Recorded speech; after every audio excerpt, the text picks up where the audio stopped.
Welcome, everybody, to another episode of Inside Scoop with Alex and Jeff. I'm Alex Dingman. I'm Jeff Doss. Welcome, guys. We are ready to do this. And as always, we want to let you guys know we are sponsored by Virtual Fight Tour. Check them out at the AmeriKick Nighttime Finals, August 21st. This is going to be their first show they're going to do at a nighttime show. So it's going to be exciting. So it's another big step for Virtual Fight Tour as we're coming up on the 1-year anniversary of their show. So thanks Jesse Ray and Virtual Fight Tour for sponsoring us.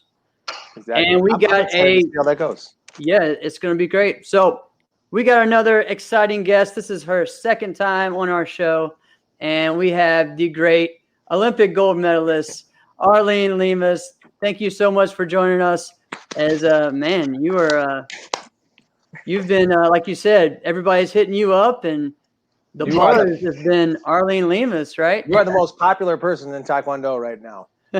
You think? I don't know. I mean, I hope that. Anastasia. And Anna Zolotic is the most popular person in USA Taekwondo right now. I mean, she did it, she did it. And we're just really super proud of her. And, I've said in the past on other kind of posts and things, I've 8, 9 years old, 10 years old, she was at camps or we were doing exchanges. Her coach and I, or her home coach and I are good friends, Dennis White. So yeah, we've kind of watched her grow. I've kind of watched her grow, and to like that kind of awkward teenager to just like bam, coming into her power as an adult. So yeah, it's really nice to see. So, you just answered a question I was going to ask, which is how familiar are you with her training and involved with that? So it sounds like you're pretty familiar with it, or at least kind of where she's come from. Yeah. She came from a really solid home coach program in Florida with Coach White. And he has a nice stable of predominantly female fighters. He just does really well. His daughter is one of them. Does really well with a teenage age group of girls. And then kind of handed, Anastasija off to the residency program when they brought in the Great Britain coaches.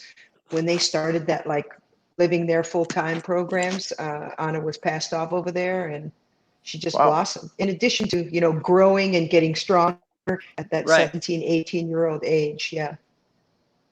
Awesome. So she's 18 right now, correct? I think so. Yeah, I think that's right. Okay. So I mean, it seems like she's got the Taekwondo world ahead of her. I mean, she could end up doing something like a Steven Lopez and getting multiple gold medals. Right. Do you think I saw in an interview that's what she was thinking. That's her goal, four gold medals. Wouldn't that be incredible? That would be incredible. Yeah. That's crazy. Well, I mean, that's totally possible.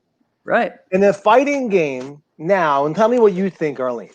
It really kind of seems like people start to hit their peak around their early to mid 30s. What do you think? Well, I would have said that before. I would have said that, in the 80s and 90s, that you could be a little older and still have a lot of success.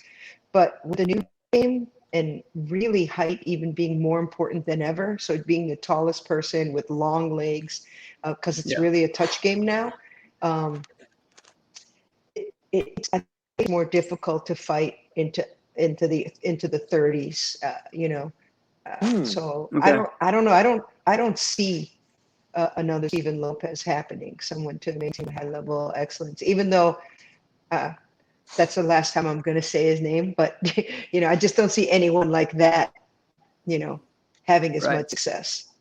So for those who don't know, that person won 3 gold medals at 3 straight Olympics. Right. Yeah. Got it. Right. Which, that's an amazing feat, but now she's her own person.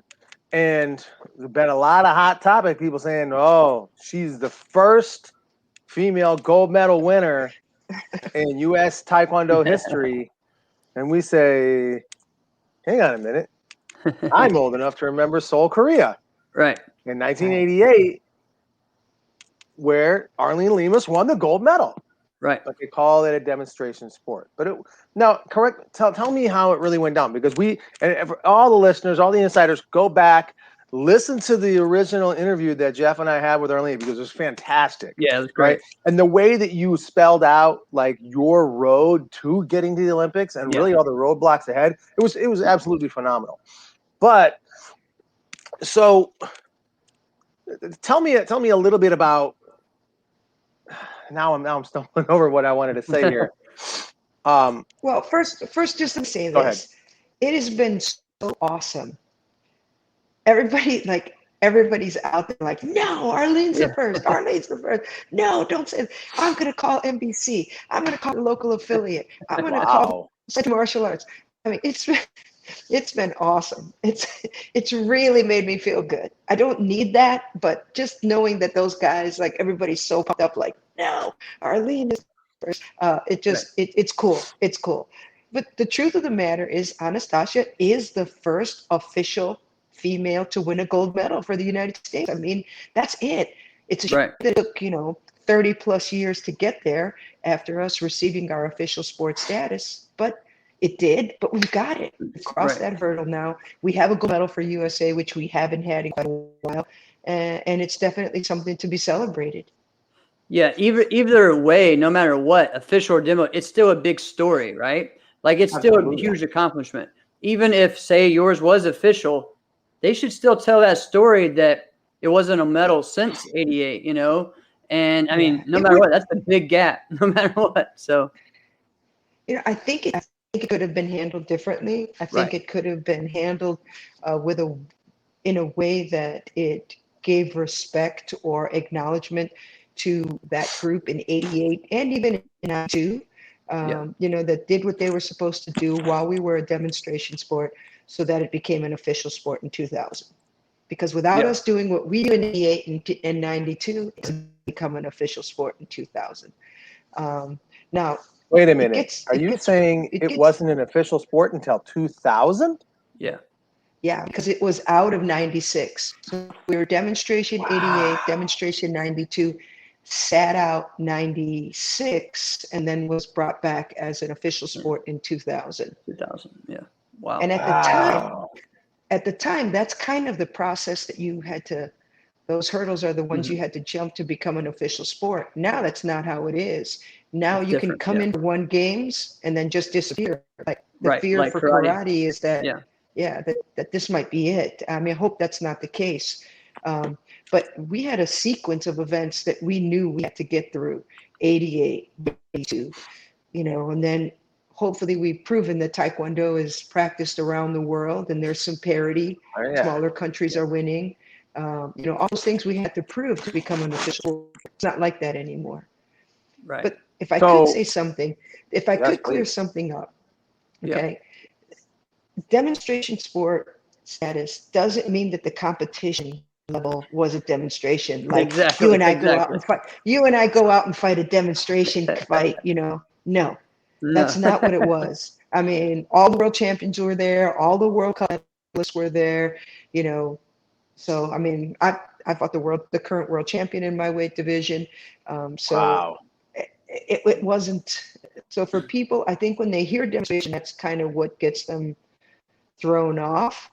But no, demonstration we were the top of the top at that time. We're there. World champions were there. So it was a competitive event. But at the time, Korea dominated. So the Olympic Committee needed to see that more countries could win than just Korea for it to become official.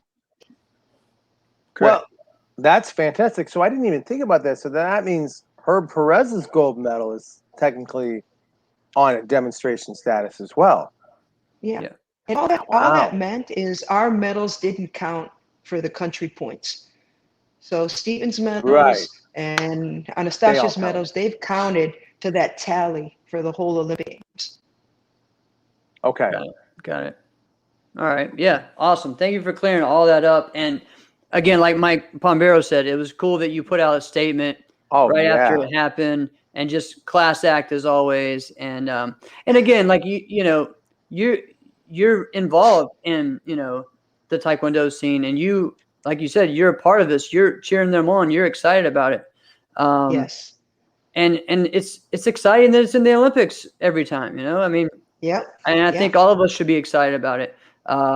It is cool that the Taekwondo kind of kicked off the Olympics, right? One of the first events. Karate isn't until next week. So it's really cool to see as well.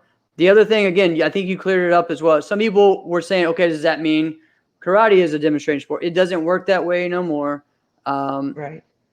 We had Ariel Torres, who is going to be doing men's kata. We had him on the show, 3 weeks ago or whatever. Yeah. They actually didn't leave until after the opening ceremony. I think it was like the next day. Yeah. Yeah. And they aren't in, they're in Koga. I think it's called Koga City right now, training. So they're not in they're not in the Olympic City right now. They're outside training and stuff. So it's really cool. This experience for these athletes is completely different, but I'm sure it's still incredible. I'm sure it's still incredible. I'm so excited for the karate movement. Yeah. So what would you say? What is your advice to like someone like him in his first Olympics? One, enjoy every moment. Take it every moment, and I'm sure that he's prepared. So, just do it. Just do it. Leave it all on the mat. Give it everything that you have, and then enjoy everything else. Yeah, it's pretty amazing. I think there's 4 Americans there. So 2 for kata, like a female kata and a male kata. I thought 2 and 2. Yeah. And then 2 male. I think it was male kumite. I thought. I didn't see that. I didn't see that we qualified a female fighter. No, I didn't see that either. I don't think. Now, how many were there for Taekwondo? Was it just Anastasia? We had 2 female fighters qualify. Okay. Paige McPherson. This was her 3rd Olympic Games. Yes. It would have been awesome if she could have grabbed a medal. But she's a medalist from prior Olympics, and this was her 3rd trip back to the Olympics. So, I know people get really impressed by the medals, but to me, to sustain that high level, to make 3 Olympic teams, it's pretty crazy. I mean, that's crazy. Yeah. I mean, to hit it and come back, because you're probably training for 3 years at peak level before you hit your first Olympics. So now you've got 4 more years. So doing 2 in a row, I mean, that's amazing. To do 3, there just aren't that many people that can pull an athletic event off like that. Yeah, keep that. Yeah, it's pretty awesome. And we've had a lot of change in the United States. So we have kind of had a couple coaches that led the program for 10 years, and then it was one coach for one quadrennium, and now we have the GB coaches, the Great Britain coaches that have come in and taken the helm. So I think there's going to be, we're just starting to get out of that transition period. So I anticipate that I think the athletes under a real structured program, which they're under right now, I think the U.S. is going to do well. Awesome. Well, I want to talk a little bit about that because Mike P., he kind of mentioned that in the comments here, and he says that it does look a little different as years passed. And I assume he's referring to the fighting. Right. So I did get a chance to fight in Olympic-style Taekwondo tournaments a couple times before, and just thought, you know what, I'll just go off the talent of my kicking. And in my mind, I thought, I'm a good kicker, and I probably got through 2 rounds, and then I squeaked past this 1 round, and then I got absolutely destroyed by a guy who, I swear, he obviously was kicking with both legs. At a few points, he's horizontal, right? And it's right at my face. You're right on. You're right on. So I think this, and I'm curious as to what you think. The athleticism, not even that long ago. If you just go back to 2008 Olympics, maybe 2004. I mean, so it's I don't know absolutely if we intense. Yeah. Yeah, I don't know if we went through this in our last. We show, talked a little bit about it. Right. So we have this, we have a really, I think it was a huge problem for the athletes in the reffing, and it seemed very partial. I mean, it was even said that countries could buy certain refs. I mean, it was not good. It wasn't good. Right. Okay. So they came up with the electronic scoring to try to eliminate that type of cheating. Okay. Yeah. And so now you've got this chest guard, and oh wow, front leg side kick, which never would have scored, is now going boop, boop. Okay. And then they say, oh, we're going to make, censored headgears. So when you think about all the concussion protocols now, you can't set the headgear on really hard to score and have people just killing each other. So you have to have just touch. So you're getting all these little touches. So the athletes have adapted their game to the scoring system. Correct. And so it's not worth the risk to do those doubles and triples and, all the stuff that made Taekwondo so fun to watch, Olympic Taekwondo so fun to watch. I know, and to participate in. You can't risk it. You can't risk it. Right. Even they're given 5 points for spins to the head, and it's not worth the risk. People don't want to do it. Wow. That's amazing. I think my gut tells me. Have you ever seen that Armor 2020? Mm-hmm. Yes. Chess cards. Yeah. That's more like a video game, right? So you power up, I power up, and we're banging. I see your power line come down. You hit me, my power line comes down. That may be a way. That may be a way to, some people say it's going to save our sport. It might, because it'll definitely encourage a lot more fight. Yeah, I've seen it at several business events, martial arts business events and stuff, and they've had it and tried it out at their vendor booth. And I mean, I like the concept. To me makes more sense, right? And it's just it could push it forward instead of where right now it's kind of stagnant, right? Right. And it's the version that they're using now, that's more like a studio, a school version. They would have to pump up with an elite level chess card, but I know that's in the works. So and I know that there are also other companies working on something similar. And I've heard already that Korea is training with that chess guard already. So I would not be really surprised if the rules all changed and we'd be using this new chess cards after Koreans already, trained with them for quite a while. Correct. Wow. Hey, so Mike has a good question too, a fun one. Did Arlene get to meet or snap any pics of any other sports athletes she looks up to when you were at the '88 Olympics? That's a fantastic question.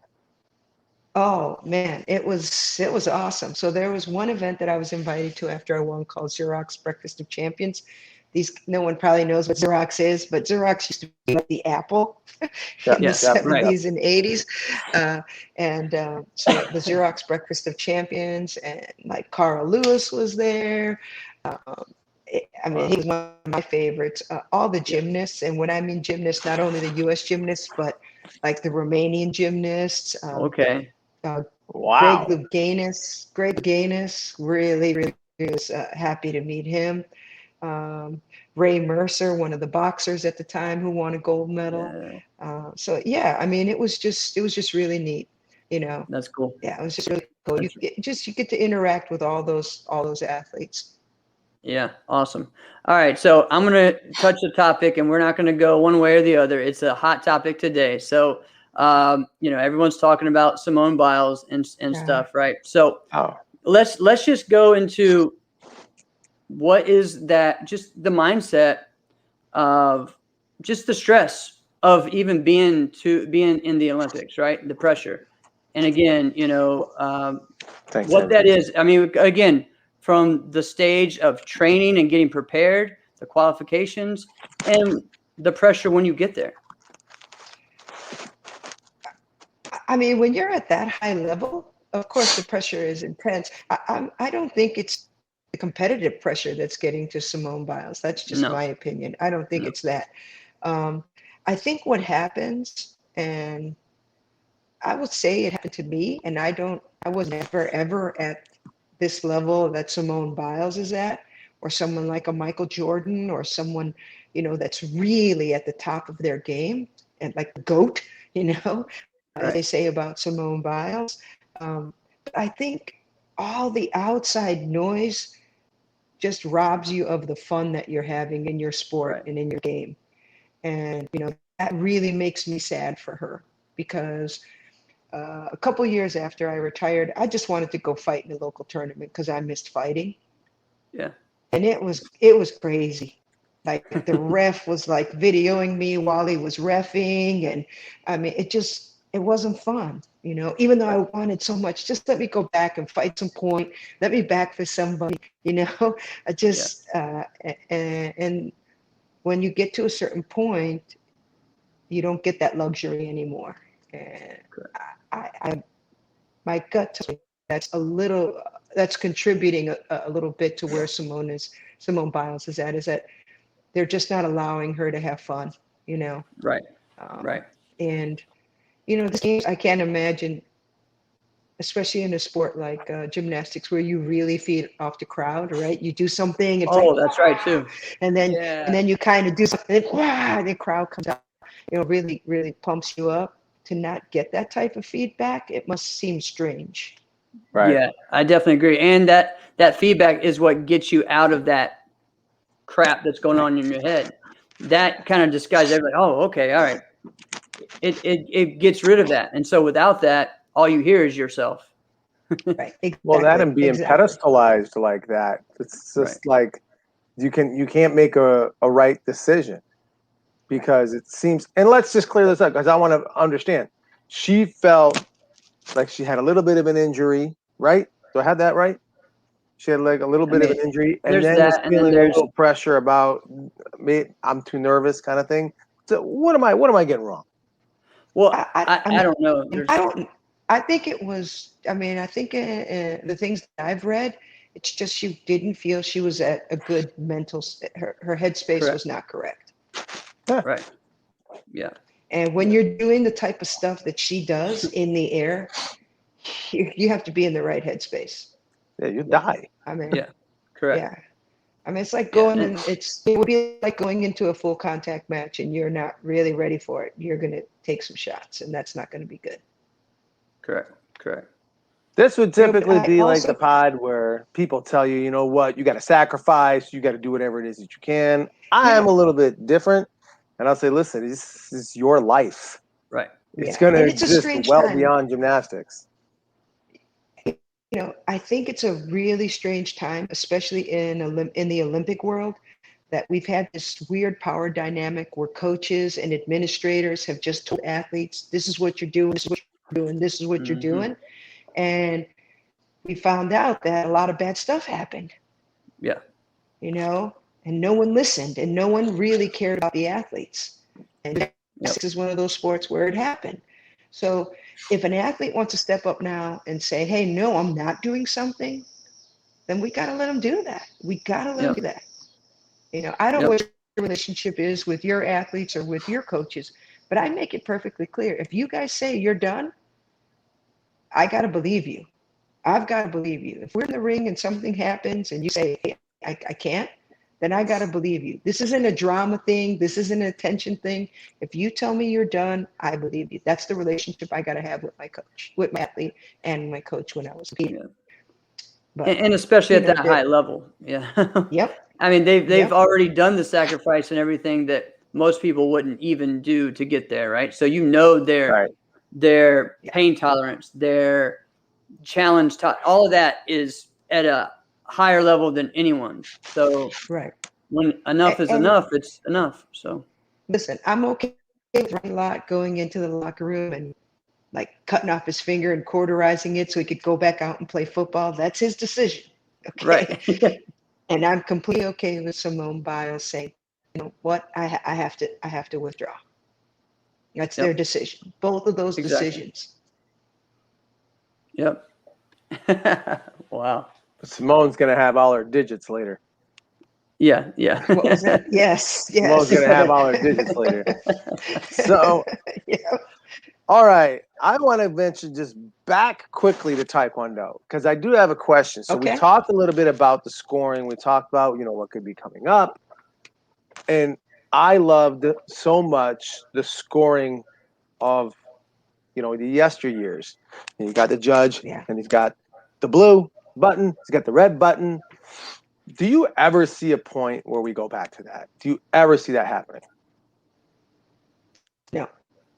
Wow, that's disappointing. Don't you feel like that's a little disappointing? Do you? I don't know.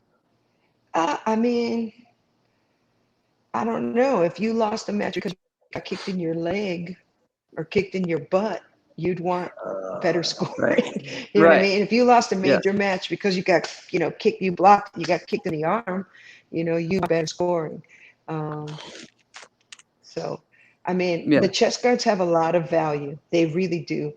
I think if we could blend the chest guards a little bit to lean towards that style of the Armor 2020, where, we could set it up where multiple shots in a short period of time generate more points. Where the harder shots things we can do. Count more. Yeah. The other question I had was, do you see the Hogu itself, because it is so big, do you see that ever coming down in size? No, I don't. I mean, the chest guard I wore was like this big. It barely covered anything. But no, I don't see that changing. Wow. Because that was something I thought about. Go ahead. I mean, I just think everything is falling first on safety of the athlete. So, I don't think they're going to take out padding or make it smaller, or I just don't see that happening. And I don't think it should. I think there's a way we can make the game more exciting. And I don't think it's by adding more points to techniques. No. I think, they found a way around it. Yeah. I mean, just, allow pushing, allow grabbing, allow those things. If you're going to just let the sensors go, then you could do things, to make it a little more exciting. Awesome. Yeah. So as an outsider, Taekwondo is a fantastic sport, and it's great for the participants. I mean, it's phenomenal. And Taekwondo, and correct me if I'm wrong, might be the most practiced sport in the world outside of soccer. Is that right? It's the most martial art. Well, it's the most widely practiced martial arts for sure. I don't know about that other one. Yeah, I thought I had heard that, but it was the second outside of soccer. Wow. Football. Yeah. Which I'm over there. I know, like in a country like Mexico, it's the second most participated in sport. Wow. Yes. Yeah. And I know they've had their world championships there several times. Yep. World champs been held in Mexico. Do you ever see the Pumse getting involved somehow? Yeah. I mean, there's a big push. There's a big push for Pumse to be, for sport Pumse to be included. I think it's going to be tough, especially after, people aren't going to like this, but I think it's going to be tough after we see karate's competition in kata, because it's just so much stronger than Taekwondo sport Pumse. So I don't know.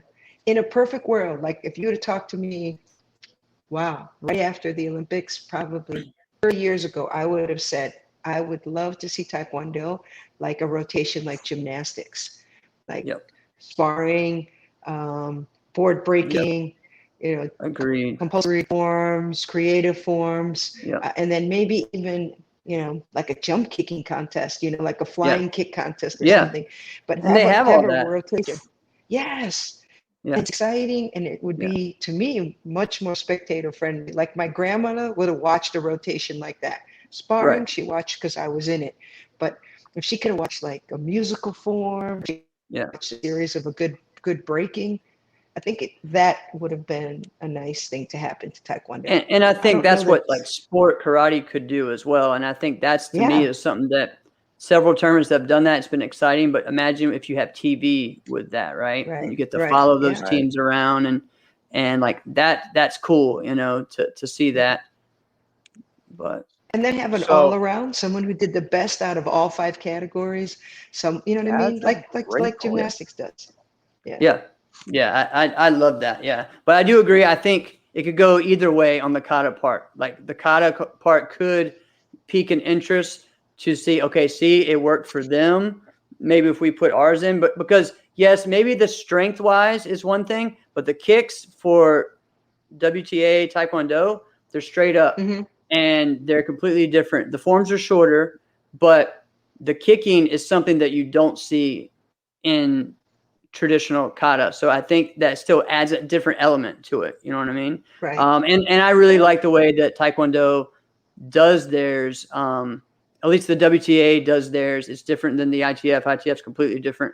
But theirs is where you do 2 forms, and they're both pretty short, and then you do the average score of the 2. And I really like that system because you have to, now again, most of the forms are the same, but because there's not as many forms in that system, but you get to see the range of just their talent, Right. Yeah. I mean, Sport Pumse is no joke. I mean, they're good, and they're training at high levels now. It's not, but if you're winning at nationals or world championships in Sport Pumse, you're working hard. You're really doing something. So I mean, all the respect for them, but just aesthetically for me, watching the karate kata just boom. Maybe that's my background because I come from the open circuit, and that is a little closer to the open circuit. I just think it's stronger. But I think there's a way. I think there is a movement in the United States and worldwide for Taekwondo to have Pumse in the Olympics as well. We're worried. Our fighters are worried that, man, we might be moved completely out, and it just be especially during the pandemic, man, because they were still having 2,000 and 3,000 person competitions online. Wow, so that's true.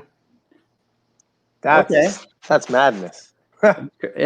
Wow. So you brought up a couple things. You said like my grandmother would have watched like the all around, but she didn't really want to watch just the fighting. She watched it because I was in it, because it wasn't that user friendly to watch. It wasn't that appealing. Right. So that's kind of what I was thinking about. Like, well, is Pumse that appealing to watch? And for moments, I think it is. I think it really has to capture that explosiveness that kata has. Right. In order, and it really, if it does, I mean, the whole world's going to have to get behind it. Otherwise, it's not going to work. Right. Well, for us, we'll have certain likes and dislikes when we watch a form, right? But to a person who doesn't know martial arts, a spectator that's just sitting in the stands at Olympic Games who knows nothing about the sport, which that's who the spectators are. They don't know that sport. They just got an Olympic ticket, so they're going to watch the sport. Correct. It looks cool. I mean, like Jeff was saying, the kicks are whap, and it's exciting, and you could see a lot of interest aesthetically in watching a form from someone who's not going to look at it as critical as we would. Right. That's a great point. You're right. Yeah, that's a really good point. Well, and I think that's why people, if Wako ever gets into the Olympics, people really feel like it will be musical forms that will get in there, and maybe one of the kickboxing things or a continuous or something like that, Right. Because we already have kata in there. Well, maybe, who knows what will happen with that. So, well, that's a great point. This might be its one and only time. Right. I don't think it should, but I hope that's not it. I hope so too. I hope that's not the case, but it kind of looks like that could be the case. I think if enough people get on board and watch, and the sport continues to go forward afterwards, I think it'll be all right. You never know with these things. The Olympics are wild. I mean, one of the oldest sports that's been around, wrestling, got cut back to only 6 weight classes now. So that was a compromise because they were trying to kick it out completely. Exactly. Because they were insane. Yeah. That's like kicking out track and field. Is it kick out wrestling? They do want some parity. They do want to know that, smaller countries have possibilities. It's not just dominated by, a handful of countries that win all the time. That's what's been the saving grace for Taekwondo is, you're getting medals from Afghanistan, you're getting medals from Thailand, you're getting, these are countries that are in the mix. Yeah. In the mix. Yeah. Yeah. I mean, that's been the other big news is just the different countries that are getting their first ever medal or even gold medal, and that's always like one of the biggest headlines you see. All right. I think I looked at the flag bearers and we had 12 Taekwondo flag bearers from the countries. So in other countries, it's, huge. It's their sport. Huge. Yeah. Yeah. That's awesome. All right, Alex, let's ask one more. And I do have one more for both of you. So we're talking about the Olympics and we're talking about, what's going in, what's coming out, what it could be. If you had your choice and you could add in one sport and you could take one sport out of the Olympics, what would you do? I don't have a clue on that one. I don't know what I would take anything out because I'm sure that once you become an Olympic sport, the athletes we're getting to a certain level. I wouldn't want to take that from them. I wouldn't take that pinnacle from them. I don't know. I don't know what I'd add. I mean, I guess with the popularity of MMA, something like that could come in. But I'm not a huge fan. But I think if it was led by someone like Duke Rufus, who I know is trying to get MMA in the Olympics, I would trust that it would be honorable and fair and presented in a way. Maybe like Scott Coker get in there and try to bring MMA to the Olympics. He started Strike Force, and I think he took over Bellator. He's doing it won't be the same without Dana White. School. It won't be the same without Dana White trying to be the new Vince McMahon. The knucklehead. Exactly. I'd see one championship actually doing a big because they're big in the Asian market and in Singapore, and they actually reach more countries and more people, I think. Well, not about no more countries, but maybe more people. So they, I think, have a good shot of doing something like that. And the way that they present theirs is that honorable type thing, and they're just got on TNT, recently. So I know they'll be coming back and it'll be returning actually around this time, like 10 p.m. on Wednesday nights is when they'll start returning once they get back. So you have sports outside of our circle as well, right? Like racquetball that's been trying to get into the Olympics forever. Years, yeah.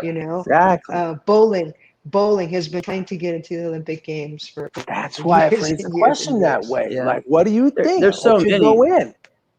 I mean, I'm glad that like skateboarding was in this year. For me, I'm a big fan of those type of sports, right? I would have loved to see Tony Hawk is your homeboy.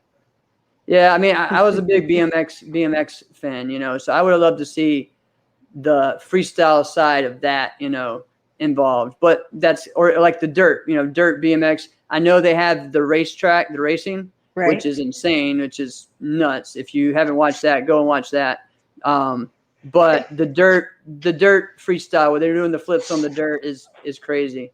So I mean, I would love to see something like that. I don't know. The thing I would take out would be a winter sport. So I don't know. I think we should be prepared for esports to make some type of move. Yep, I know that the you're so right. The IOC is the International Olympic Committee has their eye on that. There's unfortunately the athletes go in just because they love what they're doing, but the organizers go in because they want to make money. Yeah. and esports is a huge market. Huge market. Right. Yeah, Brett Shumway says, "Can the horse dancing go?" And he says, "I guess it's called equestrian." Dude, that's hilarious. That's funny. Good stuff, Brett. Oh man. Well, I got one. I was thinking, all right, speed walking can go. That can go. That can go yesterday. I'm not a big fan. You're right. Oh, that one can be gone. What I didn't understand is why do they wear such intense sporting gear? Well, in the name of what you're doing is walking. You can't bend your. I think that's what it is. You can't bend your knee because then it's not considered walking. It's just like all turning of the hips. All hips. I just feel like it just has to destroy your hips. Like it's just insane to me. Right. And it's not like, I busted my tail and I did this and look at what I accomplished. You accomplished the same thing my 2-year-old does. You were walking. It's not exactly the same. I know it's not exactly the same. But in the end, if you got to say I got a gold medal, what did you do? I was walking. It's not the same. I get it. Yeah. And I'm a power lifter. It's not the same thing. I think what I would put in, would be amazing, should be a dunk contest. Oh, God. I would put a slam dunk contest in. That would immediately be like one of the best things that people would watch. Have you watched the 3-on-3? I mean, a dunk contest I have not. It's exciting. The 3-on-3 I know. I got to go back and watch that. Yeah. Yeah, I meant to watch that. It's like pickup rules. It's great. Fantastic. Yeah, that's awesome. See, in some ways, I think they should just keep that and then take the other out, especially since America's getting their butt whooped. What? No, I mean, it's just all right. But again, some sports have been taken out for years and come back. Why can't some? If they're going to do it, swap in and swap out. If you're going to get 3-on-3 this year, then the other one goes out. Then you come back. I don't know, but I don't like how some sports stay in forever. And some who are just as popular, don't get to, And again, I know it's the parody. Right. Or popular in a different way, right? Popular in a different way. Taekwondo is practiced by millions and millions and millions of people, but we're not, mainstream in countries like the United States or, even Europe. Even though every other country seems to... martial arts and Taekwondo have made more of a mainstream effort. Like GB, once in Great Britain, once they won a couple gold medals, I mean, it just became huge. In Mexico, they won some gold medals. Man, it just blew up. U.S., we still, I think, because of the professional sports in this country, it's just really hard for a sport like Taekwondo to break through. Wow. Okay. So I got a different question. I didn't really think about that. So do you think, like, for the advancement of a sport in the Olympics, do you think if the U.S. winning all those sports, do you think that kind of hinders it worldwide? Like, rather than if a different country like Honduras wins? Well, I mean, in my experience and what I've been kind of told about the process, in order for the United States to get behind a new sport being brought into the games, they have to have a chance to medal. They don't want to add sports that they don't have a chance medaling at. So it would have to be a sport that, they feel, or at least have enough time. Like leading up until LA 2028, they feel, I mean, they are driven. They're putting tons of funds into making sure that we are ready to dominate in 2028. So, that's one of the perks that getting the game so far out, we can really develop someone from now until 2028, from when we got it till 2028. But I think you've got to have initially the U.S. behind any new sport that's coming in. They just yield so much weight within the media, international political situation. You got to have them behind you. And definitely the TV. I mean, I feel like is one of the the media and everything. I mean, again, we've had NBC baseball in and out. NBC. Yeah. I mean, baseball, softball, in and out so many times. Okay. All right. You can win. Lisa, do you want to wave? You don't want to. Well, if you're going to be here, you got to wave. Right. There you go. Give me a hug. Hey, girl. Okay. Dad. All right. Good night. Oh, man. Good stuff. But yeah, so Arlene, I mean, I love all the introspective and just the inside scoop on the Olympics and the sport of Taekwondo and just the other stuff too. So thank you so much for bringing that to us today. And again, guys, share the show, comment if you watch it later on. Ask some questions. Arlene follows our page and follows us. She'll answer some stuff as well. So thank you so much for coming on again the second time. And I think we actually talked about different stuff too. Absolutely. Great, Well, I mean, great. Jeff, you got to think about the first show was really just Arlene's story, where she came from, how it all came to be, and of course the gold medal. That was a part of the show. But this one, Arlene, I really loved just the backstory of how the inner workings of just being in and around the Olympics. Yeah, it's fantastic because none of us are going to know that. Right. We may show up sometime. So. Well, you're going to come up with a sport, Alex, that gets put into the Olympics, and you might be there. I say Uno. Maybe we all get ready to do a really cool broadcast from the LA 2028, and that's how we connect. There we go. There we go. Now you're either onto something or you're on something. Because I like that. Yes, I like that a lot. Oh man, wow. I love it. Well, thank you, Arlene. You have a great night, guys. Peace. Go USA. Yes, USA. Oh man. So that was awesome. Yeah, it was fantastic. So Arlene, if you want to step out, you can. Jeff and I are going to continue on. Okay, all right. Okay. See if I can log out. So there are so many things like that, like behind the scenes that we didn't even think about. Yeah, we didn't think about. I really can't stand the scoring. It changes the whole thing of it, though. Right. But I was almost discouraged when I was asking, like, do you see us going back to the buzzer system where a guy's got a red buzzer and a blue buzzer? I was a little bummed out when she was like, no, probably not going to go back to that. Yeah. I didn't know that you could get into a judge's pocket like that. I guess it doesn't surprise me. No, it's not surprising. It's not surprising, but it's kind of, it's a bummer. You know what I mean? Yeah. Yeah. I mean, I don't know, man. I mean, I feel like for me, like I love to get more involved in watching it and understanding it more. For some reason, I just haven't, I don't know if it's just maybe the style or we're busy, just staying focused on sport karate. Who knows? But interested to see where it goes from here because apparently it seems like there's a lot of change going on with USA Taekwondo and just Taekwondo in general with the scoring. Again, she even talked about the forms. And I'm interested just to see that, that happen. Again, another one actually that we didn't mention that I know is IOC recognized is Wushu. And that is one as well that I think for forms could probably steal the show. Of course. Yeah. So people are going to look at that and be like, these guys are actually flying. Especially if they do their self-defense division.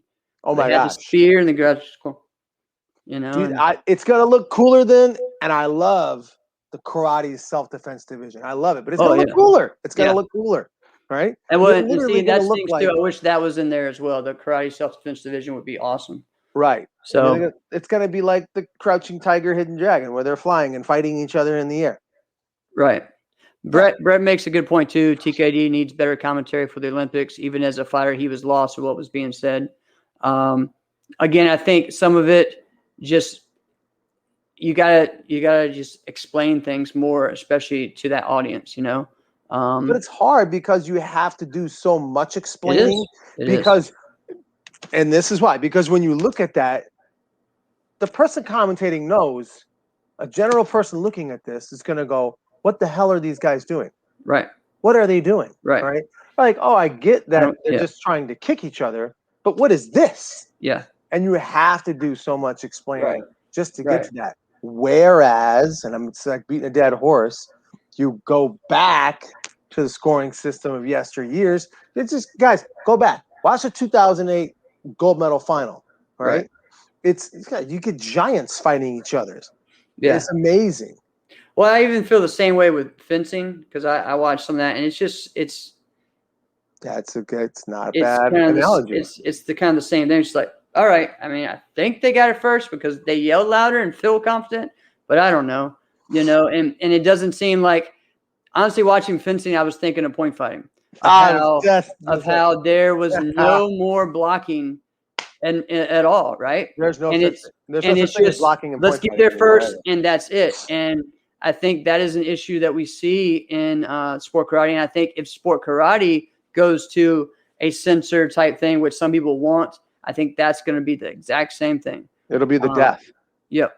I know some people want it, and I think there's some good things. I think it could be a separate division, but I don't think it can replace what we do with point fighting. No, I mean, if you go back and you look at point fighting in the 90s, guys could just put their rear hand up to the face and have the axe kick smack them in the hand.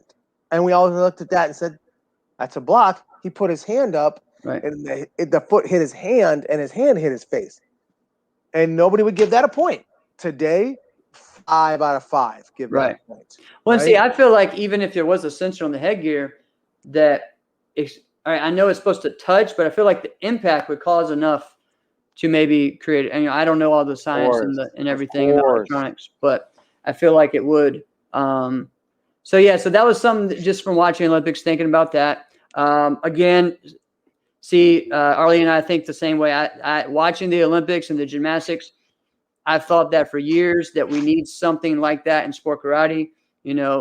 An all-around competition of forms, weapons, fighting, breaking, or forms, weapons, fighting, traditional. I don't know, or forms, weapons, fighting. I don't know, self-defense. Something like that for apparatuses. That was one of the things that I had thought about with the Ironman division. And I think that's something that would be really cool to see that, and then have the other select ones. Of course, it's a long way to get there. I don't see that happening with WACO, because most of the people that do forms do not fight, and most of the fighters don't even come from a forms background. So that's kind of, I feel like something in NASCAR, NBL, or WKC or WKU, someone like that would have those athletes. Well, what if just at a World Championships there was an extra? Yeah. I don't know. No, not a World Championships. I shouldn't say that. If let's say Grand Slam, Open. Did something. Yeah. There's just, all right, whoever gets the highest, it's just going to be like a point system in your form. And a lot of tournaments do that. I know there's a tournament. Yeah. I've done that before, but a lot of it's based off of who competes in the most divisions, right? And that's one of the issues on that. A tournament in North Carolina a few years ago did, where it was like, all right, you pick 3 people, and they have to do one of this, and their highest ranking in each one of those categories their points go towards that, right? So essentially, if you got 4 first places, 1 in each of those categories, and everyone did, then you're going to win that. But again, that's hard to do, because again, I may get 4 forms first places, but only 1 of my forms count, right? I may get, second all my weapons, so the second would count. I get first in traditional, and then I get a fighting division, and maybe get first. So it could kind of go back and forth that way. So that was a cool way to do it, but it was a team type thing instead of just individual. Now I've done ones before, again, like where I said when I won the motorcycle, and then at Corky Sykes tournament one year, where it was like an extra $500 onto the grands. Whoever won the most, not necessarily the most division, but the most total points, right? So you were saying that you did 22 divisions? Yeah. Well, I competed 22 times. I think I did 15 divisions or something like that. So that's like 3 forms, and then I tied once or twice. Were you putting on a blue belt and going out there and do that too?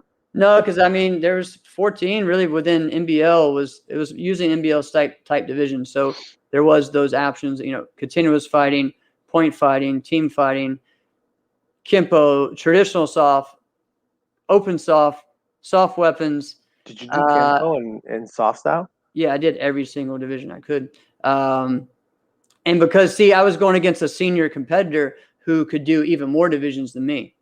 And he was doing those 14 and then plus the 35 plus and the 45 plus. Oh, wow. And the others. So really he did more divisions than me. And I saw him this past weekend at the tournament I was at. Forgot to tell you about that. I had a tournament over the weekend. He was like, you took my motorcycle. And he still talked about, because he stopped. I would too. He never competed again after that. He was like, yeah, it was pretty much the death of me. It was like competing. Wow. But he came out as like 40-something years old, ended up winning the overall fighting grand. I mean, he had a good time, but he wanted that motorcycle. So I got to see him this weekend. So it was a good time. Saw John Chung this weekend at the tournament in Danville. And, it was a long day, but, a lot. It was fun seeing just the sport in our area back. Again, probably very close to 400 competitors. So it was great to see in a small town area, Danville, Virginia. So it was a lot of fun. Got to compete.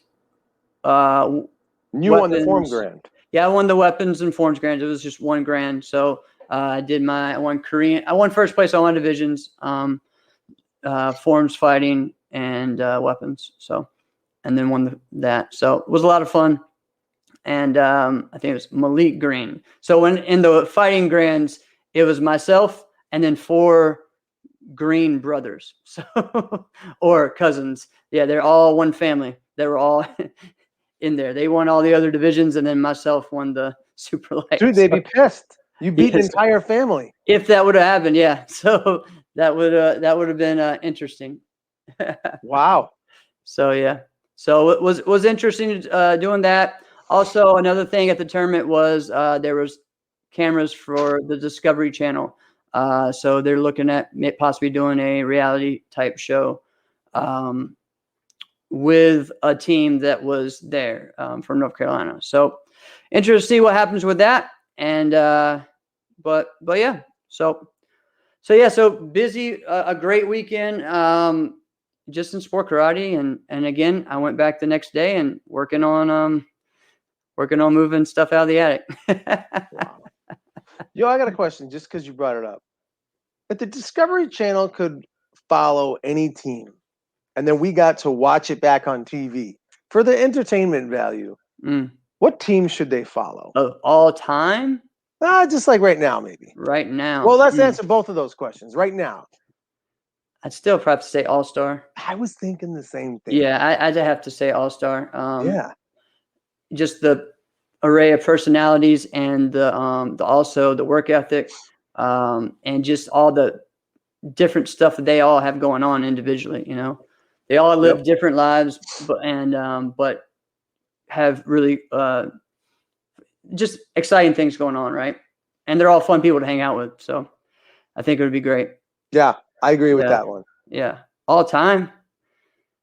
I mean, from my experience, of course, I would say, man, if they ever had a reality show of what all was going on with CJB and Elite, that would have been crazy. But I kind of have to say, like, WKF back in or Miami Vice. Maybe that's what I'm going to say. Maybe Miami Vice, or that 97 to 2000 group of maybe just Alex and Manny back in 2000.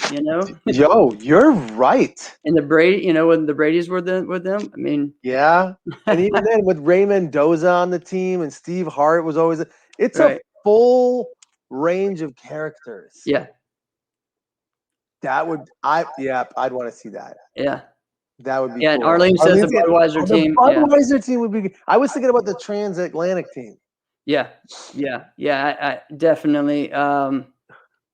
Yeah, I mean, there's so many, man. There's a lot of. I mean, I think karate teams in general are just full of exciting people. And what's cool is that we bring people from different areas, right? And that's something that I'll never forget, is just being a part of a team that had people from New York, Maryland, the West Coast, the South, people from completely different areas, cultures, beliefs, everything, and coming together and being a unit and being a team from Canada, other countries, Europe. I mean, just amazing. And that's what real martial arts should be about, is bringing people together, not splitting people up. So people do some funny stuff too.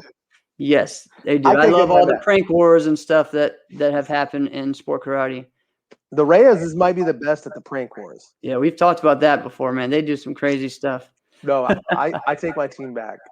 I think all time, I think it might have to be any straight up team with Kyle Richards on it.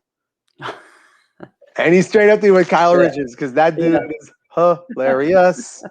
Oh, man. Oh, well. Because he'd also have like Vince Johnson there too. It would have been at the same time, right? Look at that. It's all. What a crazy time. Crazy era. Right, man. And I think Ray was still on the team. Yeah, he was. Look at that. That's the best one all time. That's it right there. Oh, man. Well, this has been fun. Oh, of course it has. This is definitely. Thank you so much, Arlene, for joining us. Yeah. And guys, check us out tomorrow morning. If you only got to watch a little bit of it, go back and listen to it. Even if you got to watch it, like it sounds different, and you hear different things when you listen to it the next day. So I know I do. Yeah, watch the video. Jeff looks prettier that way. Funny. This has been another episode of Inside Scoop with Alex and Jeff. I'm Alex Dingman. I'm Jeff Doss. See you guys next week, and thank you, Virtual Fight Tour.